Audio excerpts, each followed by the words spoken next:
Are you curious about bodies, pleasure, and possibilities? And what about curious about what others are up to on the planet when it comes to pleasure, sex, and play? Have you considered what pleasure can do for your life, your body, and your bank account? Do you know something magical, delightful, and out of this world orgasmic is not only possible for you, but totally available to you? If you're ready to be the magical, sexual, sexy beast you know you can be, and you just need the tools to get there, you're in the right place. Now, here is the host of The Pleasure Zone, sex, relationship, and intimacy coach and holistic health practitioner, Milica Jelenic. Welcome, welcome, welcome, my sweet pleasure seekers. I don't know if you guys know, but play is super important. I know that sounds weird when we're like, this is the pleasure zone, and that's like serious, right? Because that's for adults, and adults don't do play, do they? They should. Adults should do play. I'm going to say that word should.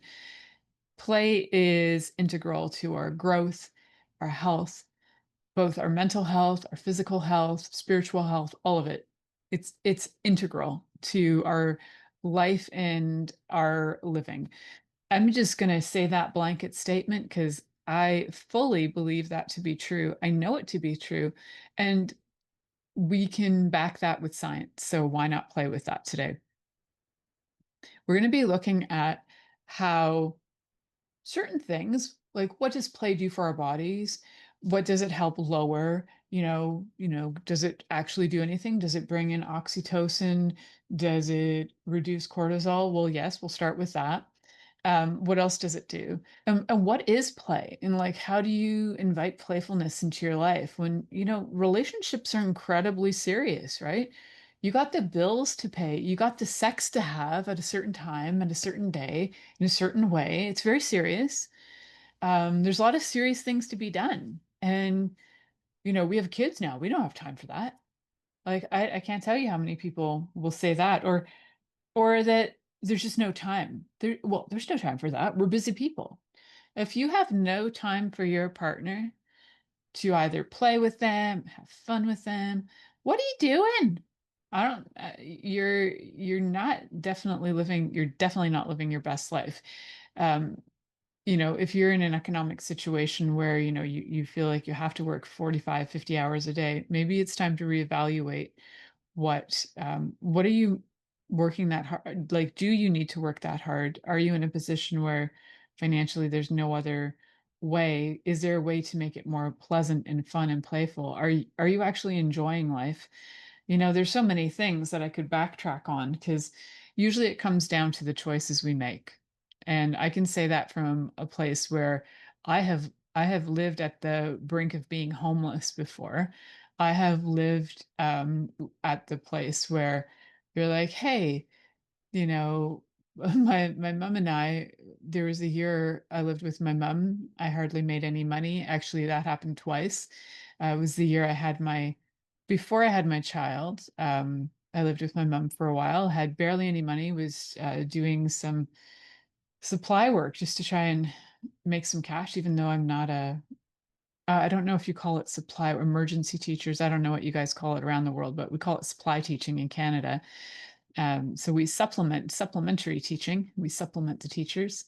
And at the time, they were so desperate for teachers that I didn't even have a teaching degree. Right. So in the US, they call them substitute teachers. And I because I had a BA, I was able to do that. So lived with my mom. My mom was also trying to get her business going, and we pretty much lived off of whatever we could forage. For quite a while, and if it was the season, we would forage different foods. Man, we had some times, and we still made it happen. So why I'm saying that is that, yeah, you've probably gone through stressful periods in your life. And the chances are, if you are able to listen to this show, then you've got a device somewhere. It's got some value that you've worked towards acquiring. So you're able to actually listen to this. So you're probably not in too bad of a shape. You're working towards something in your life. So yeah. we can now add play. We can actually have fun. And how can you have fun? I think it's really important to look at what is fun for you, because fun for me and fun for you are very different. And one of the things I also look at with play, especially playfulness as medicine, because play is used as therapy, has been used as therapy for decades. And it's been used in different ways as therapy. We could go through all of them, but I don't want to spend the entire show talking about different types of therapies, because there are so many different kinds of play therapy, whether it's like sand therapy, whether it's using types of sort of like Gestalt therapy to act out situations, whether you're using uh, toys as representations of different things. There are many different methods. If you've ever or never read The Body Keeps the Score, you probably noticed that in there is also several different kinds of play therapy that are discussed in there on how to use play therapy for trauma.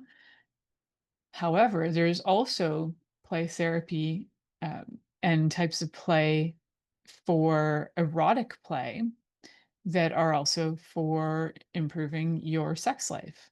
So these are all like super fantastic tools to look at. So yeah, go grab The Body Keeps the Score. I'm a big fan of audiobooks. I find that I do better listening to audio and having a book sometimes to follow along with. But if you happen to have it on audio, it is great. Re-listen and listen again and again and again, because you're going to find you're going to learn a lot of things from it.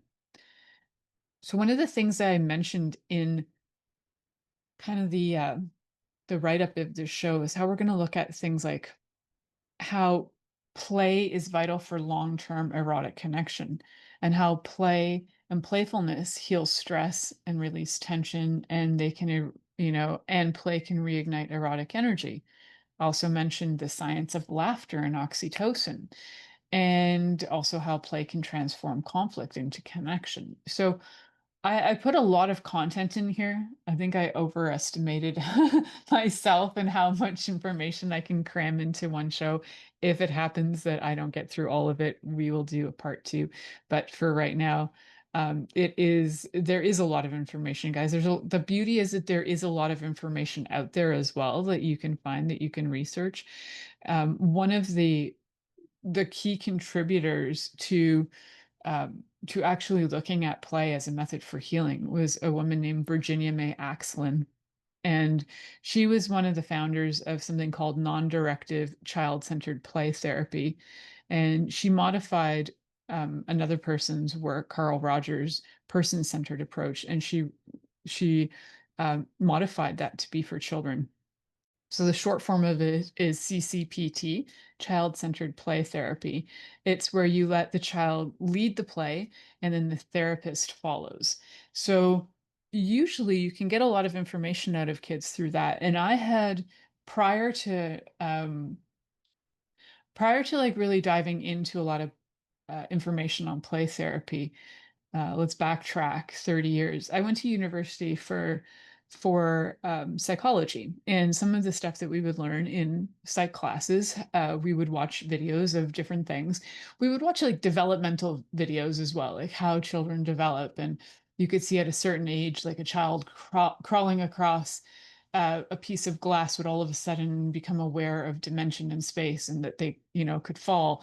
But a child at a certain age younger doesn't perceive that, and they could just crawl across. So they do a lot of research with children, different things on watching how the brain develops and certain motor movements and certain things we can perceive. But they also did a lot of videos as well on different types of play therapy, and watching children as they would show you different things.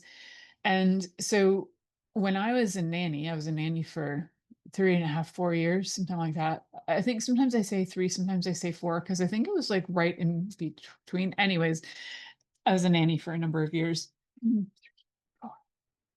Um, those years, the kids that I worked with, so I worked only with one family, and there were three kids in that family. And like 99% of the time, everything we did was child centered. So they would lead the day, I also had them like vote on things, like even lunch, like they had a say in everything. And I like to hope that that actually contributed to the people they are today. I have seen them since. I just saw them, all the kids actually. I just saw them in April and they're like in their 30s, which blows my mind. And they're all like super lovely human beings. And I like to think I contributed to their early childhood development and helping them to know that they have choice, and also to provide a space for growth and for exploration. And instead of telling a kid how to play, offering them certain things. So these kids had this amazing playroom. It was like, honestly, it was kind of like being Mary Poppins, frankly. Like they had a playroom. Well, in the first year, they didn't have a playroom like that, but then they moved into this amazing house. Um, and they had this giant playroom, and their mom had made it in such a way that they had like all these bookshelves, and then they had like a puppet theater, and then they had curtains that would close, and they had like a whole dress up center. It was like amazing. And these guys would like just find their thing. What were they gonna, play that day? And I would just, I would let them direct me. So it was always fascinating to see how and what it was they were processing that day. And the littlest guy, he sometimes would have like a really, sometimes he was processing, I think, things that other people in the house were experiencing. He's like super empathic, so he's feeling a lot of things. Some people might even say he was experiencing past life things. So he would get sometimes his sword out, and he was ready to like take on the world. He needed to be a knight. He needed to rescue people, and he would work through a lot of things, and he would work himself into a sweat defending everybody and everybody's life, just in case people are dying, and flinging himself off of furniture. Anyways, he was quite the riot. um and of course, if he was leading the play, we would all be engaged in that too. But each kid would have a turn to be the leader, which I felt was a helpful way, like that everybody got to do what everybody wanted to do. They also had the choice to not have to do that, but if you were going to be led, then you do what the leader is asking you to do. And so I found that to be really helpful in seeing what they were going through, but also so that they could, in their own way, work out whatever was going on with them, process through physical movement and play. They could process things. And there is research too that shows that, like, normally we need to hear something about 400 or more times in order to get it. But through play, you can get that information in a lot quicker. Between 10 to 30 times is what they're now finding, that through play, you can actually learn a lot faster. So, a lot of stuff like those fundamentals that you learn in kindergarten, having play continue through school is far more helpful than trying to get kids to just like sit and um, memorize. Memorizing is not play. They would learn a lot faster through play. Just saying, putting that out there to the school board, who should know these stats, and to the Ministry of Education, who should also know those stats. But anyway, so child-centered play, both for learning, for self-expression, for processing, is fantastic on a daily basis, and also for somebody who feels like their child is going through something.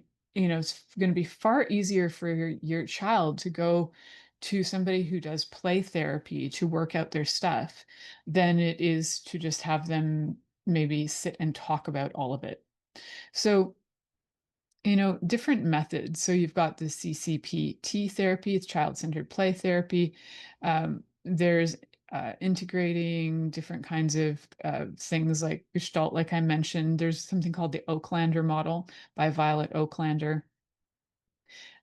So yeah, I could go on, guys. There's so many different therapies that have developed over the years, and so many contributors to all of that work. So one of the things, because this is the pleasure zone, is we are going to talk about the different kinds of erotic play therapies that are out there as well. And we'll talk about that after the commercial break. So stick around. I also have a story for you about how I accidentally got married for the second time this weekend. I'll share that with you guys after this commercial break. You're listening to The Pleasure Zone here on Inspired Choices Network, and we'll be right back after this commercial. Are you secretly a voyeur, wondering what's going on in other people's sex lives? What if now is the time for a totally different sexual evolution? Are you interested in people who are pioneers of different sexual and pleasurable practices? Lean in now with Milica Jelenic, where she will entice you and your body to know your own pleasure zone.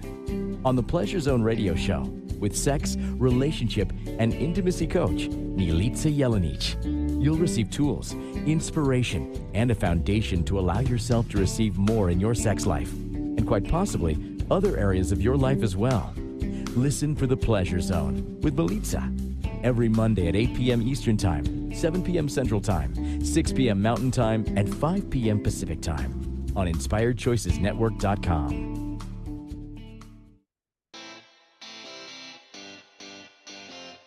Are you a subject matter expert? Are you here to share your expertise with an audience waiting to hear from you in only the way you can deliver? Are you ready to have your voice amplified across the airwaves? Inspired Choices Network has a global radio platform streaming to millions of people across the world. Professionally produced and supported by an accomplished team every step of the way, you can broadcast from anywhere in the world, knowing your voice matters, and we ensure it is delivered with ease and efficiency. Eager to hear your message, the world awaits. Contact us today to become an Inspired Choices Network radio host. Email become a host at inspiredchoicesnetwork.com. This is The Pleasure Zone with sex, relationship, and intimacy coach, Milica Jelenic. To participate in the program today, join our live studio audience in our chat room at InspiredChoicesNetwork.com. You can also make the choice to ask or comment by email, info@milicajelenic.com. Now, back to the program. Welcome back, my sweet pleasure seekers. In the last little segment, I kind of just gave you a lowdown on play and how we know that play can be part of the healing journey, right? So it can be used therapeutically. It's been used in therapy for many, many years. It's used mostly with child therapy. However, you can also use that same play therapy for trauma as well. There, like I referenced in The Body Keeps the Score, there are references to using different types of play therapy, even for adults, to be able to work through trauma and traumatic experiences. So there's that kind of play. And then we have erotic play. So everyday play versus erotic play. So what's everyday play? And I think that for some people might even be like, what on earth is like everyday play? Everyday play. So I'm going to give you examples in my life. Everyday play. Right before the show, I was walking in the kitchen to get a bottle of water, and my husband passed me and gave me a spank on the butt. Now that's everyday play. And so those kinds of like playful little gestures, because he knows that I like that, him doing that will, boost me up. I'm like, yay, ready for my show now. Got my spank. Woohoo. There's other things like, actually, I'm just going to give you a whole bunch of examples from my own life first to show you everyday play. So earlier, we had like a really big rainstorm that was like off and on all day long. And at one point I said to my husband, I'm like, I don't know, do you want to have potato salad tonight? We're out of potatoes, but I could go buy some. And then the rain just starts pouring down and pouring down. And I was like, well, maybe I'll just find something else to make. He's like, well, what about that potato salad? I'm like, but it's pouring out. He's like, yeah, well, I dare you to go out there. So I was like, dare me? Dare me to go out in the rain? So I took the dare, went out in the rain. But I also gave him this look, and I don't know what it looks like, so I don't really know how to imitate it, but apparently it's that look. And I feel like my face will just, it's kind of like a teenage disgust look. And He's like, I was hoping you were going to do that look. So, it's not one of those things where some people will do looks to their partners and they're offensive and people feel offended and hurt. They're just like silly little things that we do that make each other laugh. That's part of everyday playfulness. Everyday playfulness is where you both find it amusing and you find it cute. It's not where one of you finds it amusing and you're hurtful to the other one. Um, that does happen. I hear people do that a lot. And then the partner who thinks they're being funny is like, you don't know how to take a joke. You're not funny. I can give you examples of that too, which are okay, let's say for example, you've got a partner who comes home from work and they're just like angry and start, chucking things around the house. And and then they get confronted about their behavior and like, whoa, I didn't mean it. I was just joking. So like, throwing the chair into the wall and making a hole, that's not really just joking. So it's not playful, but in order to not get confronted pretending that it's play or funny or playful, that's what some people do, but it's actually just being evasive and not actually dealing with the situation. So those like passive aggressive attitudes are fantastic. That was just aggressive rather than passive aggressive. Passive aggressive can be bleh, it's not so playful. Aggressive, not so playful.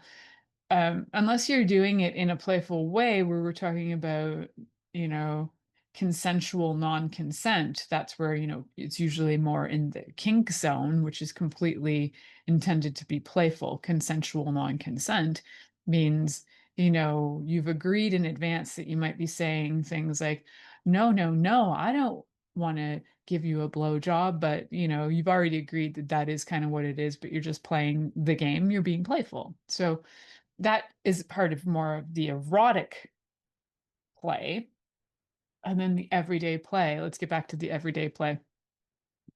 Everyday play can be anything from being playful and silly, like jokes and spanking and flirting and that sort of thing, to being actually just some people just play. Like they might enjoy playing cards together. They might be playing, going for a walk together and maybe they want to skip down the road together. I don't know. Um, Dancing, like all of those things can be considered play. They don't have to be silly. I'm more silly than I am the person who's going to, and I will skip down a road, let's face it. But I'm far more that than the person who's going to sit down and play poker with my husband, although my husband likes poker. I play other games, card games and board games, because I do like to play, I am a nerd. And I do like, for those of you who know, I love puppets and dolls. So I make everything come to life. And that bemuses my husband and amuses and bemuses him. So that can be part of being playful. Now, would I take that puppet and turn it into erotic play? No, because my husband doesn't have a kink for that. I actually don't have a kink for it either. I just thoroughly enjoy it. But can you take something in your life and create it into your erotic play? Yeah, you can. So, how do you invite erotic play into your life?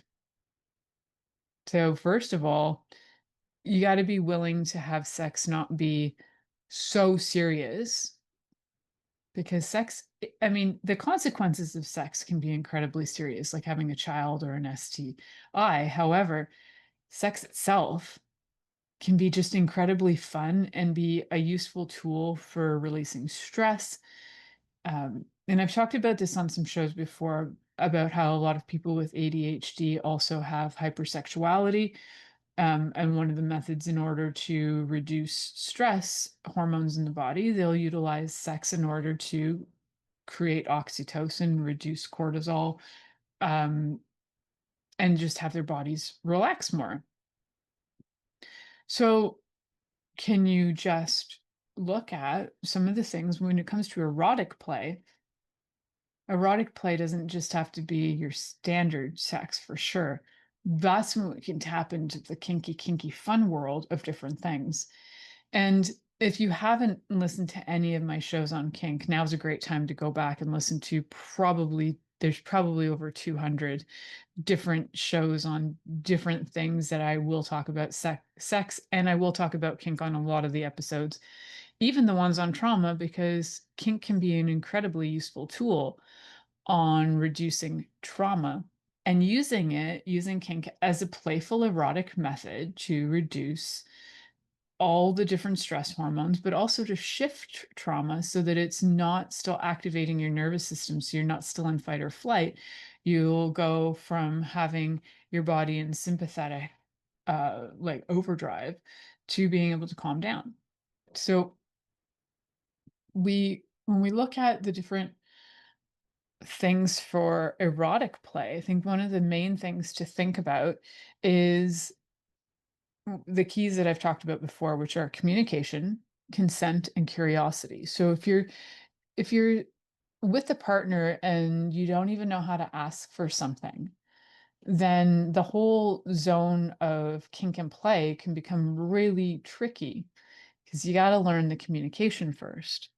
Not assumption, not reading between the lines, but actually have a conversation, because you need to know the limits as well. You need to know what are your safe words. You need to know, especially if you're new at it, and even if you're old, you need to know um, whether you feel safe and what needs to change, and then also aftercare and all the usual that goes with kink play. So erotic play is equally as important as everyday play. So everyday play is kind of like when we talk about core play, and it's like all the fun, playful ways that you can be with your partner during the day, even they don't seem to be sexual. They're just you connecting with your partner and having fun. Random kisses, random hugs. I personally, like if my husband's at the counter in the kitchen, I don't know what it is about him. I just always want to like dry hump him from behind. And after, 12 years of being together, you would think this doesn't surprise him anymore, but he still gets delighted and surprised by the fact that I dry hump him as if I have like a massive dildo on. And I don't. Like I don't have a strap on or anything like that, but it's the energy, my friends. Like I can deliver energetically. And he's not even a guy who likes that, but coming from me because I'm such a dork, he allows it. He allows it. And I think he's moving into enjoying it. So it's not like he's ever been like, hey, can you just dry hump me right now? No, I'll just approach him, and he's never denied me dry humping him from behind. So that's a lovely thing. If he was like, hey, wait, no, no, no, no, don't do that. I would stop. So sometimes you can approach your partner. So if you've never read The Wheel of Consent, The Art of Gifting and Receiving, The Wheel of Consent, go read that. There are 4 different ways of consenting, right? So it's really important. Like that one, my husband was an allowance of me doing that. And so it was nice of him to just allow me to dry hump him, which is playful. So other playful things you can do is do just like nice little gestures during the day too, whether it's sending sexts or whether you put a little, give each other little notes in, your lunches, or being playful can just show up. I don't even know, it just shows up. But I do realize for a lot of people, it doesn't just show up, because what happens is sometimes, um, as the Gottmans refer to it, as the 4 horsemen of the apocalypse show up, and there's things like resentment and all these other things that are coming in that are actually starting to pull away from you wanting to be in a relationship, and you sometimes you feel like you're at that point of no return and you just don't even want to put the effort in anymore. So before you get to that place, this is like, let's make sure that you're taking the steps on a daily basis to enjoy your partner and be playful. Not everything has to be serious, but you do need to have serious conversations as well. And one of the best ways to be able to open up to have communication is to start with it being playful. It doesn't feel as threatening. And if you do have important things to say, you will get them said. If you've already gone to the point in your relationship where you've been with somebody for, a decade or several decades, and you've never truly said to them the things that are important to you, now's probably a good time for mediation. So either contacting somebody like me, who is a sex and intimacy coach as well as a relationship coach, uh, contact other relationship coaches. They will give you tips and tools, but also get you to help you find your own solutions that will work for you. They'll guide you to that. Or go to a therapist if you need to talk it out, or go to a mediator, because there's a place of like no return where you're just living with somebody and everybody's miserable. That starts to affect everything. It will create more stress, which will create long-term health issues. And if you don't know how or why that happens, it can give you the lowdown on that. So you are listening to the Pleasure Zone here on Inspired Choices Network, and we will be right back after this commercial. Are you secretly a voyeur, wondering what's going on in other people's sex lives? What if now is the time for a totally different sexual evolution? Are you interested in people who are pioneers of different sexual and pleasurable practices? Lean in now with Milica Jelenic, where she will entice you and your body to know your own pleasure zone.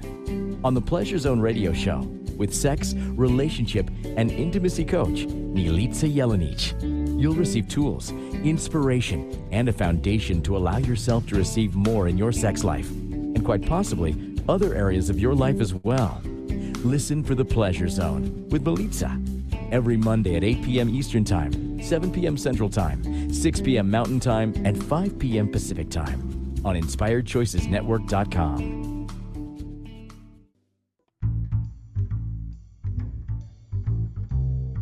How wonderful would it be to carry your favorite Inspired Choices Network host with you throughout your day? Well, now you can. Inspired Choices Network now has its very own mobile app. Our free app offers live streaming shows, along with thousands of podcasts and TV episodes. Our shows cover a wide variety of topics. Whether you're waking up with us, carrying us through the day, and taking us to bed with you, we're always here for you to enjoy. We're easy to find. Just search for Inspired Choices Network in the Apple App Store or Google Play Store. This is the Pleasure Zone with sex, relationship, and intimacy coach, Milica Jelenic. To participate in the program today, join our live studio audience in our chat room at InspiredChoicesNetwork.com. You can also make the choice to ask or comment by email, info@MilicaJelenic.com. Now, back to the program. Welcome, my sweet pleasure seekers. Today we're talking about playfulness as medicine. And we know that play is used in therapy, and we also know that playfulness can be medicinal. For those of you who are looking to have a connection to more play, I am opening actually up my retreat space and offering very small groups under 6 to come and enjoy curated, especially for you, weekend retreats. So there could be play involved too. One of the things that I like to do is play in my work is to do a kind of painting therapy, which is super playful. There are no rules, and you find out in the end how freaking brilliant you are. So you might see in the back wall that there are some paintings. Some of those are mine. One of them is not. And they were all ones that I did for moving energy and doing things to, they were therapeutic paintings. So if you are watching on video, you'll see that there's some colorful things in the background. There's like an orange painting and a crazy blue painting, and then another kind of red one. Well, those are all like, I have so many of them in the house. They're not all over the walls, but then they're ones that I have done to move energy. And so you can have just a lot of fun doing play. And those ones actually have a method to them. They might not look like it, but there is a method that you get in, you do a little something, and then you move forward. So, and also want to let you guys know that if you are enjoying the show and you've been enjoying the show for, maybe this is your first time, but maybe you've listened to many, I'd love it if you could just go onto iTunes. And if you search for the Pleasure Zone, you can give me a 5-star review. I would super appreciate that. The more reviews, the better. The more I also feel like continuing to do this and offering this free service to people. My show, for me, I create the show to give you guys access to information. So I love doing the research and sharing the information, but I also love sharing my experience and how I find these things to be helpful. Um, I will tell you if I've never done something on this show. I will, generally point out that I haven't done that, but I'm aware of it. But most of the time I've done a lot of different therapies in my life between, yeah, like movement therapy, gestalt therapy, energy, different kinds of energy work, different kinds of talk therapies. Like I've done so many different things. NLP, EFT, I don't know. So many things. All right. So when one of the things that I do love to have is, like I think I mentioned earlier, is I love having groups to work with. And I like small groups. I prefer groups of 10 and under. And right now the space that I offer is available for 10 people for 1 half day or 1 day workshops and 6 people for 2 day workshops. So if that's something that you're interested in, please connect with me. I am in Canada, and I'm happy to have a conversation with you. You can find that you can connect with me through my website, milicajelenic.com. That's MILICAJELENIC, and you can just send me an email through my website. That is usually the easiest way to go. So, yeah, that would be very fun. Literally, I'm launching that next week, but I'm giving you guys like a heads up. And I will be doing I will have at some point in the next few weeks available uh, a, a little preview of the retreat space on my website. So look for that as well. All right, guys, playfulness and why is it so important? And every time I say that, it's really funny. Like I have so many toys in my house. For those of you who actually know me or have been clients and have been in my house at some point, although my office is now not, this office is in my home, but the office that I work on people is on another part of our property. And so most people don't actually get to be in the house to see all the toys that I have. So I have a lot. And not a hoarder. I just happen to have a lot of toys. I have a lot of dolls and puppets. Anyway, play for me is one of the key things that I think a lot of people who have had childhood trauma missed out on. And so bringing play back into your life is, I think, one of the top priorities in being able to honor your inner child, being able to tap into your inner child, and then nurture that inner child to be able to grow up. So that part of you that didn't grow up, that never could play, that was like an adult from day one, but never got to play, but then doesn't really know how to be an adult because developmentally never got to be a child. That part is the part that you get to integrate into your life again through play. And the beautiful part is because play is one of those things that you can learn from so quickly, like the stats are showing that you can learn, or the science is showing that you can learn something in between 10 and 30 times during play rather than just trying to memorize it 400 times.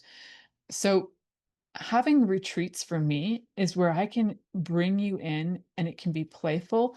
Your body can integrate it faster.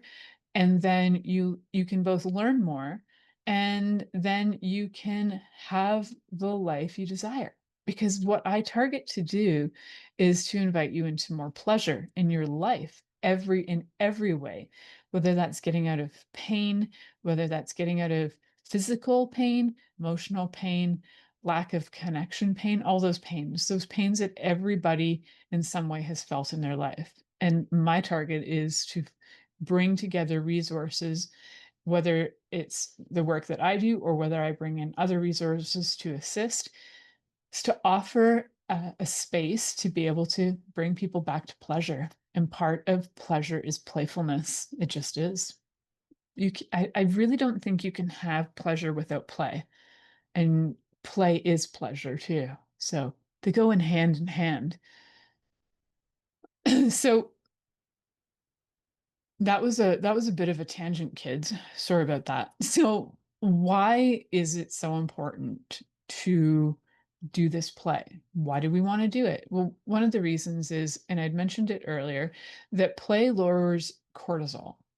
It lowers cortisol because your body starts to get out of fight or flight when you're playing, even if, say, for example, you're playing a game of tag as a kid, you're running, you know that that game is going to be over. And there's a satisfaction with, say, tag, where you tag somebody and then you get a satisfaction. You get a little endorphin hit. You get a little, you get like hits of happy hormones during play. You know, you'll get your dopamine, you'll get your oxytocin, serotonin, and endorphins during play. Play, happiness, pleasure. So your body will drop the cortisol, get out of fight or flight, even if you're running. And it'll drop out of that because your body will switch over when it knows that it's in play and it's not under threat. So most people, though, when they run, their body doesn't know the difference and it will kind of kick into threat. I don't know. I used tag as an example, but I did. But anyhow, so we're going to drop the cortisol, get out of fight or flight, and get into rest digest. So rest digest is where your parasympathetic mode comes in. So rest and digest. We want our bodies to be in that. We also don't want our bodies to be in that place where your parasympathetic has gone on overdrive and then you're in frozen, because that can happen too. What we want is your body to have everything come to calm, because in a place of calm, you can heal. So why is play healing? I'm just going to really simplify it. Play is healing because it allows your body to start to burn the cortisol, right? So you're getting rid of that. You're increasing oxytocin. You're increasing, your probably your dopamine, your serotonin, and your endorphins as well. Your body starts to relax. You might even start laughing. That also starts to help things, relax in your body. Your muscles might tense up temporarily, but then they relax when you're laughing. Your blood pressure will start to drop as well. Your heart rate will start to regulate. Your body will start to become happier. And guess what? Your body heals when it is in rest digest. It starts to heal. It otherwise doesn't. It's just trying to survive. So, what also happens when your body goes into the rest digest parasympathetic mode is that your body starts to reduce inflammation. And we like that, right? So, there's a lot of talk around inflammation and chronic issues out there. So, we want to be able to increase all those happy hormones with, improving the mood through things like play and laughter. You'll also end up having better sleep and better recovery time. Even if you're like doing workouts and things, your body will recover a lot faster. Your body will recover a lot faster from other stresses as well. So not just like the physical stress of a workout, but your body will recover faster from emotional stresses as well. And that is going to help in general to help your body heal. So better sleep, better recovery, better healing, better health, more happiness, right?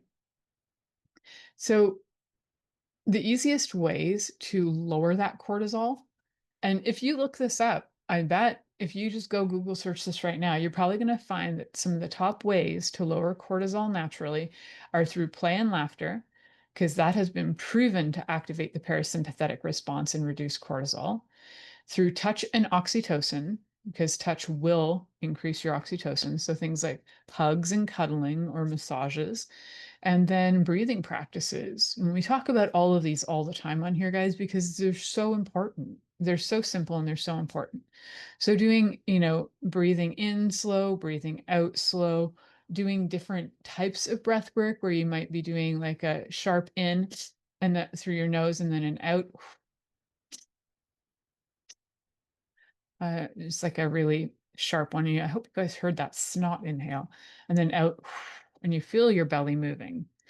And you might be doing other ones that are like or you might be doing interval breathing where you're like, In for 5, hold, and out for 10, or in for 4, hold for 4, out for 10. Or you might just do a regulating breath, which is like in for 5, out for 5. Either way, intentional breath work is super helpful. Holy cow, guys. I could talk about play forever, apparently. We're heading to the next commercial break. You are listening to The Pleasure Zone here on Inspired Choices Network, and we'll be right back after this commercial. Are you secretly a voyeur, wondering what's going on in other people's sex lives? What if now is the time for a totally different sexual evolution? Are you interested in people who are pioneers of different sexual and pleasurable practices? Lean in now with Milica Jelenic, where she will entice you and your body to know your own pleasure zone. On the Pleasure Zone radio show, with sex, relationship, and intimacy coach, Milica Jelenic, you'll receive tools, inspiration, and a foundation to allow yourself to receive more in your sex life, and quite possibly other areas of your life as well. Listen for The Pleasure Zone with Milica every Monday at 8 p.m. Eastern Time, 7 p.m. Central Time, 6 p.m. Mountain Time, and 5 p.m. Pacific Time on InspiredChoicesNetwork.com. This is The Pleasure Zone with sex, relationship, and intimacy coach, Milica Jelenic. To participate in the program today, join our live studio audience in our chat room at InspiredChoicesNetwork.com. You can also make the choice to ask or comment by email, info@milicajelenic.com. Now, back to the program. Welcome back, my sweet pleasure seekers. I realized as we went to last break that I hadn't told you guys the second accidental marriage story. The accidental second marriage story. That's how it should be worded. So, the accidental second marriage that happened on Sunday, Sunday, September 21st, is quite amusing. All right, so here it goes, guys. My husband and I, and we were with my mom as well, we went to an event, a local event that is held at one of these old-fashioned villages, where everything is set up like it's the 1800s still. And we're wandering around. It was an event for for Eastern Ontario homesteaders. And we're walking through the buildings, blah, blah, blah. And then walking to a building, I thought, oh, wow, that lace is so pretty. And all those like old wedding dresses are so beautiful. I just thought it was a display. I didn't realize that the display was there to lure you in. And then I got lured in and I walked into the building that had all the beautiful lace, not thinking much of it. No, my intuition wasn't on at that moment, I guess. And I walked into the building and I was drawn to these plates, and I'm looking at these plates and I was like, oh, and I said to my mom, oh, I think those are like the fine bone china that I inherited from my grandmother. They look really similar to the pattern. Mom's like, yeah, I think they might be similar. So we're staring at this stuff, and my husband walks in, and so Mike walks in, and this guy accosts him, and I thought, oh my God, what happened? He literally yells in Mike's face, did you come here to get married? And he yells at him and Mike is like taken aback. Mike is 6'2". This guy is maybe 5'5", and he's in his face. And Mike is like a really gentle dude, and he has no idea why this guy is yelling at him. Plus, Mike is hard of hearing, has no idea what the guy is saying to him. And the guy asks him again, did you come here to get married? And I look at Mike and I'm like, what's happening? We're both scared. He grabs Mike and he says, just say yes. And Mike is like, okay, yes. We are now in a shotgun wedding. And I'm thinking, am I the one that gets to marry him? What's happening? I don't understand what's happening. Gets pulled off to the side. And the guy runs off and he's like, I'm going to be right back. And he goes and he says, I'm looking for the minister. And he runs around. And then he realizes that the minister is in the same building, but on the other side. And since the buildings are from like recreations of the 1800s, there's no lighting in here. The guy's like in a corner, hiding in a shadow, but wearing a giant green robe. Like you can't miss him. So he grabs the minister. Well, first he's like, fine, I'll be the minister. And then the minister's like, I'm the minister. So the minister comes over and is like, who's this man marrying? And the guy's like, well, this lady. And I'm like, you sure he wants to marry me? Like, just we don't wear rings on our hands because of the work we do, but we have rings. So nobody would know if we were married or not married. And the minister grabs Mike, pulls him aside, is like, "Do you have the fee?" And Mike's like, "I don't know what's happening here." So they hand Mike some coinage from the 1800s. Mike pays the 6 pence for us to get married. And then this little 5'5" dude who was first going to be the minister representing, I guess, he wasn't truly supposed to be a minister, grabs me, and then he's the one walking me down the aisle, pulls me in front of the hearth. And next thing you know, we are having vows read to us by the minister, who, by the way, is actually a person who, what are they called? He has the right to marry people. Like, this is a legit dude who can marry people. Reads us the vows, and then we had to do the I do's. We did the entire ceremony. My mom was in the corner going, "What the heck is happening here?" The whole marriage takes place in less than 10 minutes, which is funny, but there were more people in that room than we had at our actual wedding. We literally got married on Zoom. It was a bad storm, and like nobody showed, and like we hadn't really planned anybody to show up, but even the people who were going to show up without us having anybody show up couldn't show up. So here we are, getting married again. And we joked, the thing is, we were joking about it like this last week, saying, "Hey, it'll be 10 years in December. And you know, we always said we'd have a party on the 10th anniversary." And so Ziva wasn't there with us. Ziva misses the entire second marriage. And when we finally come home and tell Ziva what happened, the disappointment was huge. We get hand fasted even. We were tied together. Our hands were tied symbolically, all of that. Like everything symbolically that happens during a wedding happened. We had all of it. Because we'd already signed papers before, this is technically a second marriage, guys. It's hilarious, but it's true. Oh, the guy was a wedding officiant that married us. So yeah, he's legit. And it was total shotgun. And and we were both told you can't say no. And we're both like, wow, this is the scenario. And the vows, I have to say, the vows were fascinating. I couldn't personally, I couldn't see them, so we had to repeat them because I didn't have my glasses on, and neither did Mike. So neither of us could read. So we were like people, we would have been like considered the truly uneducated of the 1850s who couldn't read our own vows. And they were so unique. They were not like the ones you hear in church, "Till death do us part." They were nothing like that. It was stuff like, you know, "I'll look after you till the sun never shines on Ireland anymore," or something like that. It was Irish. The vows were very Irish, and I'm going to see if I can find them. And if I can find those particular vows, I will put them up on social media because they were hilarious. Anyway, guys, I got married for a second time, threw us for a loop. Now I can joke about it. And we laughed about it then. And now people are like, "So when's your honeymoon?" If it's anything like the last time, our first marriage, we didn't have a honeymoon right away. We waited a year. We chose to. We also chose not to spend a lot of money on a wedding because it was more about loving each other and creating a life together rather than having a giant party. So yeah, if we are going to have a second honeymoon, it'll probably be from a year from now, because our last honeymoon was a year after the fact. The first honeymoon, Mike was really sick. He was like coughing up a lung and snot everywhere. It was so sexy. We still went on our honeymoon because I was going to go on that honeymoon whether he went or not, because we were not getting a refund. And I was like, screw it, I'll just go on the holiday by myself because we're not going to get a refund anyway. So he ended up going. I hope I don't have to shotgun take him away on the honeymoon the next time, but what a joke. Add play to your life. Go get married a second time randomly at some place in the middle of the day in September. Who knows? Who knows when you're going to get married next?